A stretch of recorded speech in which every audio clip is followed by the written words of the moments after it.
you're seeing this on YouTube and recording and whatever. John Lavinia here with you for our daily success call. It is the 1st of June, 2021.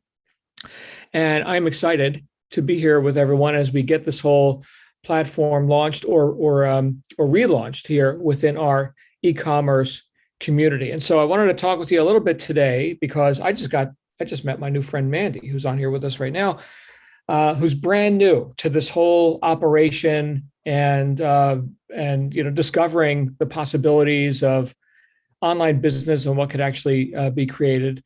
And I wanted to offer some ideas, some tips that I think could help smooth out some of the newness, right? I mean, it's nice when there's fresh new things. Hi, Danielle. Welcome to the show.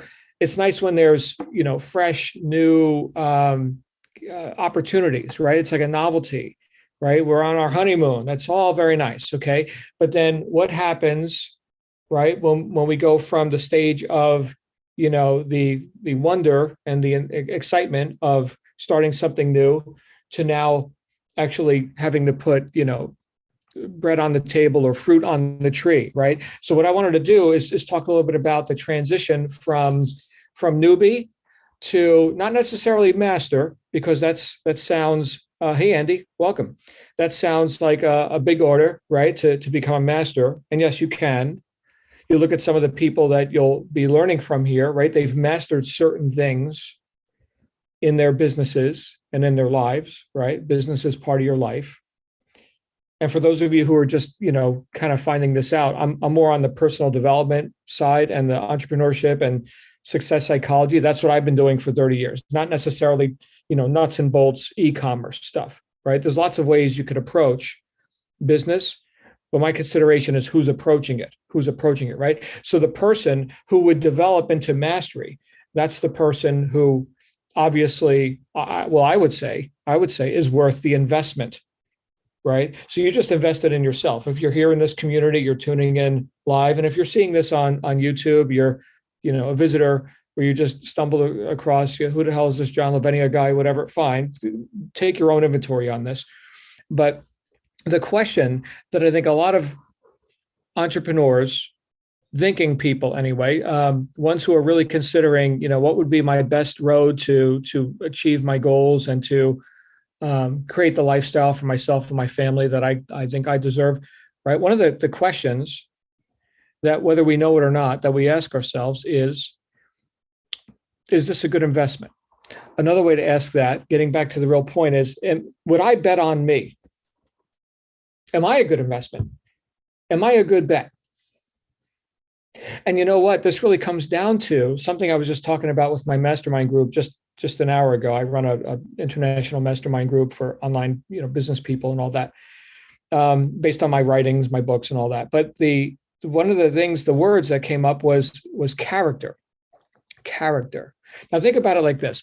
So you want to be successful in this new endeavor. You want to be successful in your efforts, right? You want them to bear fruit. You want people to buy your stuff, right? Is the bottom line. And perhaps come back, buy more, bigger orders, refer their friends, right? I mean, this is the ideal scenario. There's an old saying, customers are good for business. Okay, so we want customers, right? And we want to have an increase in that statistic, right? And if you're brand new, then your statistic is 0. So 1 would be a better, right? Infinitely better, in fact, and then 2, and then up from there. And then maybe we can add some zeros and scale this thing up to the point where you're making more money in a month than you're currently making in a year, right? By the way, that's real, right? You can do that.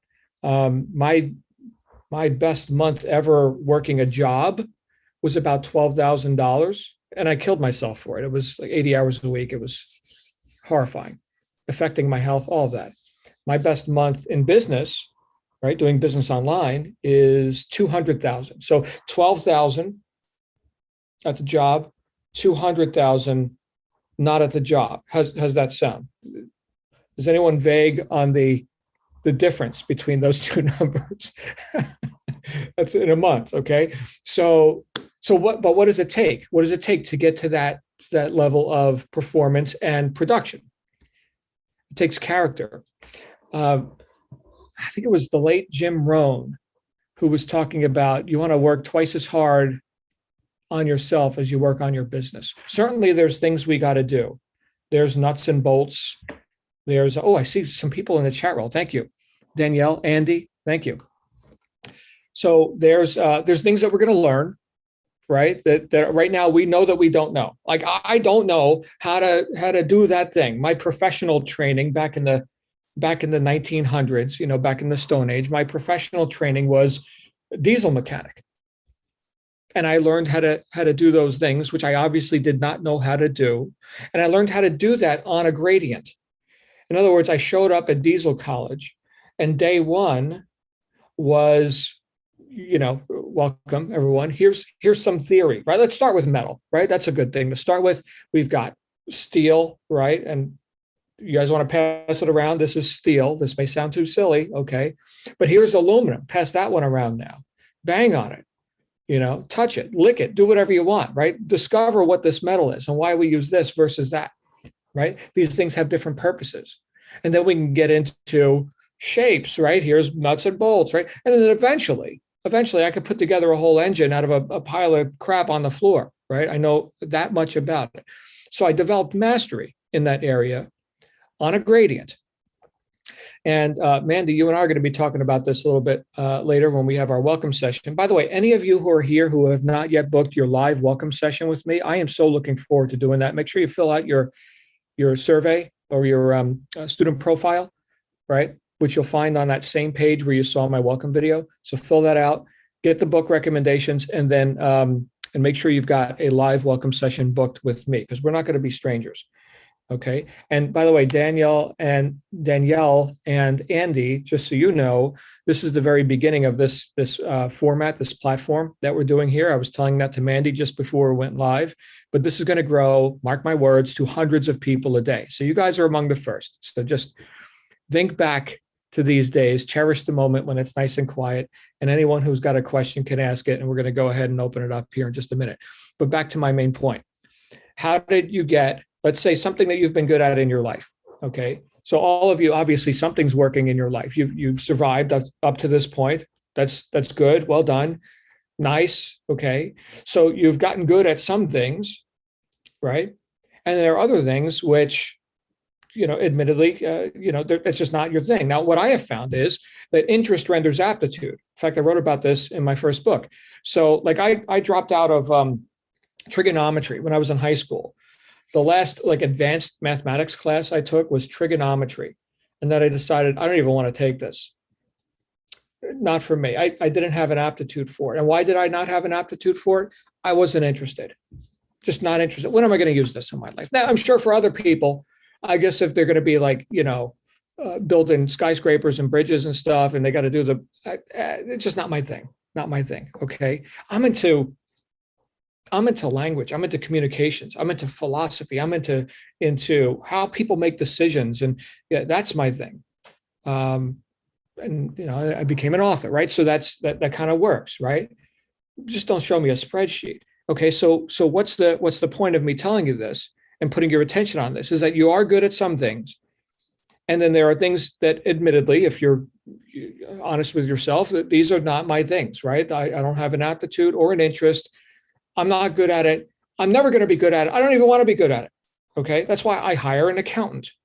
That's why I hire people who are good at these other things. And we pay them money and they handle those things for us.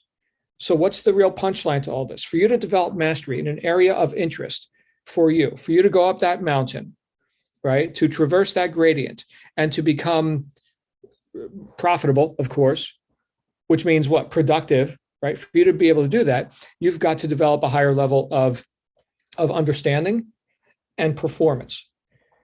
And there's a saying that I got from one of my first mentors, which is develop your strengths and manage your weaknesses. Develop your strengths and manage your weaknesses. What does that mean? Well, we've been kind of dancing around it this whole time.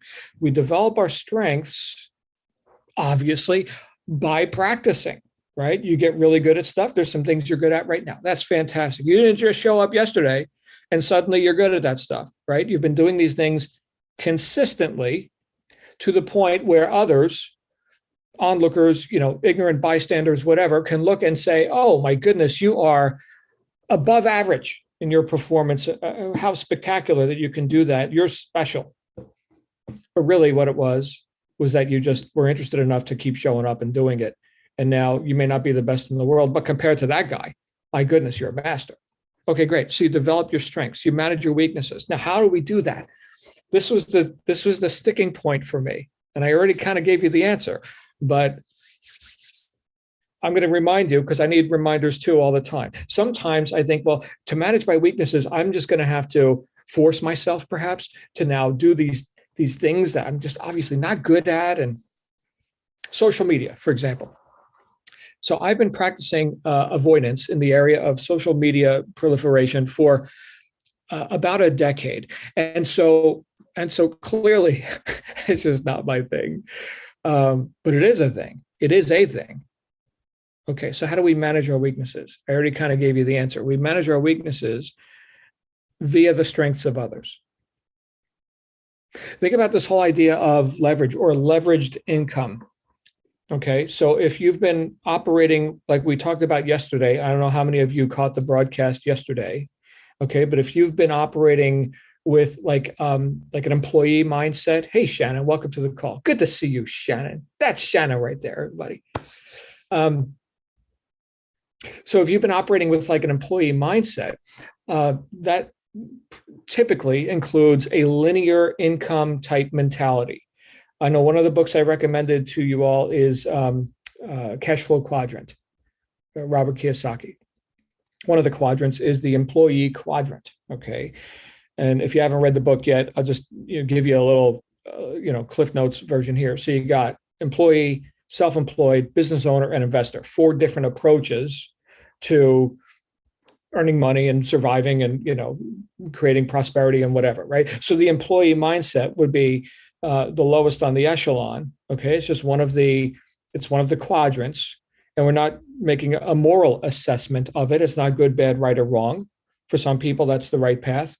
In fact, that's the path that a lot of people find themselves in, and there's some reasons for that. Read the book and you'll find out. But with that comes a linear approach to making money and what your time is worth, trading hours for dollars, right? So we have to, if we want to have increase and a higher level of mastery and a higher level of production in our income and our lifestyle and all that, we've got to, well, I would argue and I would suggest that we've got to find ways to leverage ourselves. In other words, to deliver more value into the marketplace in less time, to serve more people in less time, to do more good for more people in less time. And that would be what? That would be a leveraged type situation, at least in terms of the value proposition that we're putting into the marketplace. And what do we know has to happen? Well, maybe we don't know. I shouldn't assume. I'm just meeting a lot of you, right? So there's this thing called the law of exchange, which, by the way, you can't break the law. You can only break yourself against the law. And some people try and do that. Don't break yourself. Okay. The law is the law and it works. And here's what the law of exchange says: that money is reward for service rendered. If you want to have more money, you provide more service. They give it like the tide. The tide goes out, the tide comes in. The more water that goes out, the more water has to come in. You can't break that law. And I'll quote Jim Rohn again, the late Jim Rohn. He said, if you want to increase your income, increase your value to the marketplace. Increase your value to the marketplace. There's 2 pieces in that. There's increasing your own value, and then there's increasing the communications about that value going into the marketplace. In other words, impinging on a greater and greater audience, right? To cause what? To cause attention to come onto these benefits that, these people could have if they just bought your stuff, right? So there's a whole lot going on here, but back to the idea of leverage. Develop your strengths, manage your weaknesses. Okay, we manage our weaknesses by leveraging the strengths of others. You are really good at that. I'm not good at that. I'm going to go ahead and pay you some money, and now you can go be awesome at your thing, which I'm clearly not awesome, not interested in being awesome. Remember, interest renders aptitude, right? So I suck. I know I suck. I always shall, and I have no intention of not sucking. But you, my friend, are awesome. Here, have some money, because now that frees up my attention. I only have so much to go around throughout my day. I only have so much attention. I'm going to spend it somewhere, okay? So here, you go ahead now and you do that thing so I can put my attention on this area, this zone of genius, this mastery. right? Here in the e-commerce world, which by the way is a very vast world. I have lots of friends doing FBA and shopping clubs and eBay, Shopify, Etsy, 10 million different approaches. There can be some more complicated and costly than others. Okay. But we got lots of different approaches to this idea of e-commerce. What you're going to do is you're going to find your niche. You're going to find here's the most workable and expedient way for me to get fruit on the tree, right? I like quick wins, right? I mean, there's such a thing as deferred gratification, and that's good too, right? We have longer range goals. We have intentions that aren't going to come to fruition in the next 15 minutes because you click the easy button or something. That's cool. And intelligent people, like all of us here, and I know that you are because you wouldn't be engaging in this conversation if you weren't. There's more entertaining things you could be doing, like watching kitten videos or something, not listening to some wacky Italian guy talk about entrepreneurship and philosophy. But because we are intelligent people, we can defer gratification over there. But at the same time, does that mean we defer it forever? What about some wins? I like it when I'm winning, and I know that I'm winning. So you're going to find that you have a niche, right? You're going to find that you get into the flow. You've been there in your life before, right? There's probably areas of your life where you are in the flow right now. For me, it's fitness, right? I've been lifting weights for 30 years, right? I don't have to like Q&A with myself a lot about it or overcome the inertia or force myself with willpower. I got to try and stop procrastinating. No, none of that. Just show up in the gym. Just do it. Okay, so I'm in the flow with that. There are things that you're in the flow with and that you're going to get in the flow with, even though right now they occur as unknowns. Like, I don't know how to leverage this, the e-commerce thing, or what's going to be, my approach, my unique selling proposition, my point of differentiation. We're going to be covering all this stuff. Okay, so don't fret over this if you don't already have the Holy Grail, on your bookshelf or anything. But we're gonna cover this stuff, and trust me, you are going to find a niche. Because why? Remember what I said before: interest renders aptitude. You're going to find that you have an aptitude or aptitudes for certain aspects of this whole e-commerce thing that you're approaching, and then you're going to develop those strengths. And then you'll manage the weaknesses with the strengths of others. And the better you are at developing your own strengths, the more you can just pay other people to manage these weaknesses. I told you about my reluctance and avoidance of social media because I just find it to be an enormous time suck. And I've got other things that I'm interested in that are in my zone of genius, right? But does that mean that that I shouldn't be putting out content on social media? No, I do. I just don't do it nearly as much as I've assessed for myself that I should. So what do? I'm paying a guy thousands of dollars a month now to do it for me. And he loves this shit. He's like, oh my goodness. Yeah, we could do this, we could do that. John, we're going to get you set up on TikTok. I'm like, TikTok? I don't even have it on my phone. I don't want it on my phone. You go be me. Go do the TikTok thing. Right? He's like, fine. So great. I found the guy. Right? It was only a couple thousand a month. Bargain. So I'm thinking, my goodness, how long have I been talking? That just happened, Shannon. That just happened. I've been talking this whole time. Here's what I'm going to do, because I don't even know what the hell is this topic. What are we talking about here today? Yes, we're talking about creating a leveraged approach in our thinking and then in our action. The thought precedes the deed, right? So creating a leveraged approach to business and to life, right? And really assessing, and this will get more clear for you as you keep going down the path, okay? But really assessing what's worth your time. And the other way to ask that is what is your time worth?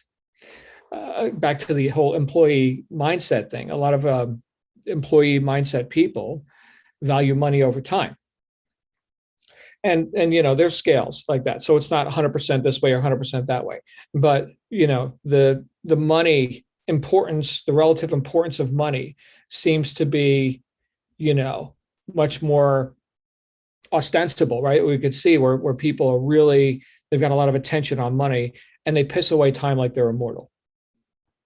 Interesting. Okay, we're going to find new balances there as we continue to discover things that we can do to actually leverage our time and to make more money in less time. So here's what I'm going to do. I am going to stop talking here for a moment. All of us are new friends. In fact, some of you, like Andy and others, I'm just meeting for the first time, and we have to have our welcome sessions. And but it's an intimate crowd here today. So if you want to come on out, if you're tuning in live, and you've got a question, a comment, something you want to share, I don't bite too hard, right? So you can come out and talk, and it will be our little safe space here. We're going to suspend judgment. So say whatever you like if you want to come on out. Again, once we've got, hey, Andy, how are you, sir? Good. So I bought the low hanging, what is it called? Low hanging, is it low hanging fruit? System. Yeah, right. System. Yeah, it's a play on words, like low hanging fruit. Yeah, no, that's fine. The easy real approach. estate, low hanging fruit for expireds. I don't know anything yet. I mean, I just got it the other day. So where, how, and where, and how do you learn? Okay, great. So I am going to ask you, who is your accountability rep?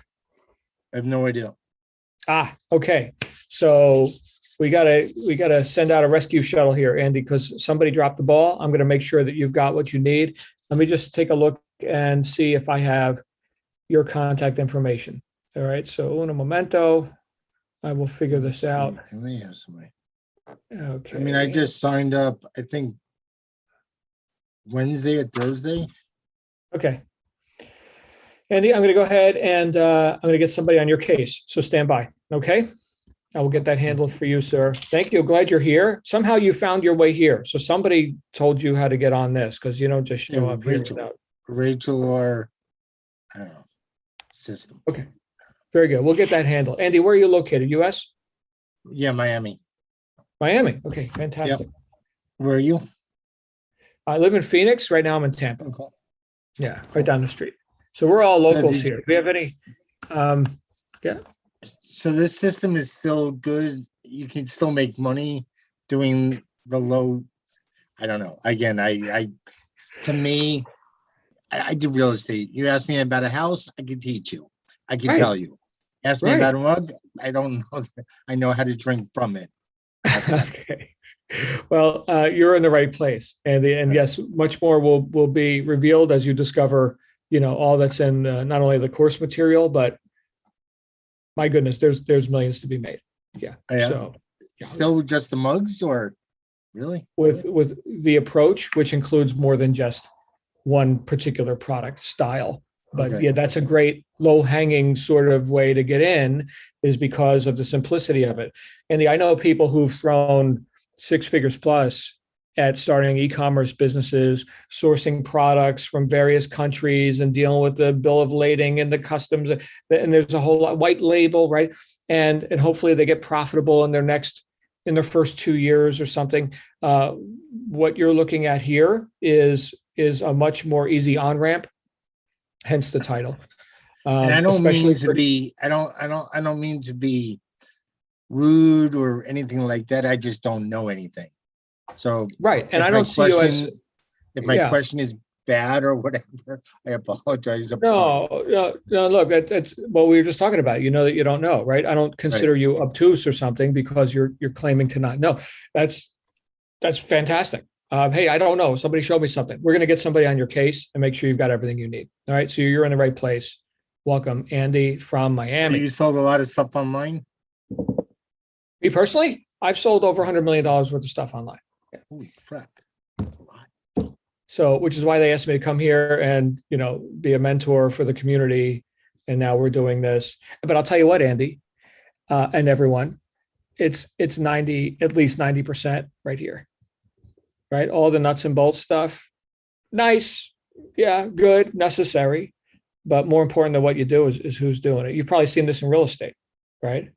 I'm assuming you've had a degree of success in real estate, right? Because you're still in real estate. Okay. So did that happen by accident, or because, you just showed up like a dummy or something? No, right? So there's character that goes with this. And Yeah, I think you and I could have some good conversations. I'm originally from Jersey, by the way. So if you hear Oh, any I'm East originally Coast, from New York. yeah, there you go. Right. So I got that. Anyway, so we're here for the result. We want to get stuff done. And I have just found that, as I've said many times, more important than what we're doing is who's doing it. And I'm sure you've seen that in real estate. Anyway, Yeah, brother, cool. glad you're here. Thank you. My pleasure. We'll get somebody on your case. Shannon, Danielle, I think we just lost one of our other new members who apparently dropped the call or whatever happened. Any other comments or questions on this? Otherwise, we can wrap for the day, and I will see you back here in 23 and a half hours. And we'll go live again. Are we good? Danielle, Shannon, good? Okay, great. Question. Andy, one So other thing? Yes, sir. there's 2 calls a day, I guess, 1:15 and 5 something. What are the, I don't know, this call at 1:15, what call is that? This is our daily success call with John Lavenia. Can you guess my name? John Lavenia. But what does Correct. that, Okay. what do we do? I just show up. Yeah, we Okay. show up. We have topic discussions. You'll see. This is just something that they're starting now. They've asked me to come in and kind of create the whole support for the community and all that, because at this point, Andy, we're growing by leaps and bounds, and there are so many people, new members, and we don't want anybody out in the cold. So I'm really glad that you spoke up today, and you're like, yeah, who's my rep? All right, so we're going to get all this handled. Just understand you're right at the beginning of this whole new effort, because of the massive expansion, especially, my goodness, with COVID and stuff. I know you've Pandemic, seen, yeah, you've seen shifts in the real estate in that Everything. marketplace. Yeah, like Crazy. where I live in Arizona, people are listed It blew up. houses. Yeah, it's yeah, as California empties out, right? Here comes, houses going for 100,000 more than they were a year ago, first Oh, day. easily. So Easily. yeah. So yeah, people want the greener pastures and, more, conservative fiscal policy and all that stuff, right? So Florida, by the way, your governor's got a lot of fans. So, all right, good times. We're going to go ahead and wrap up with that. I will see you all tomorrow, same bat time. I don't know about the 5:00 call. I don't know what that is, but feel free to tune in. If they invited you to that, just be here, Andy, because we're going to get this done. Danielle, be here. Shannon, we'll see you guys real soon. Have a great day. You absolutely deserve it.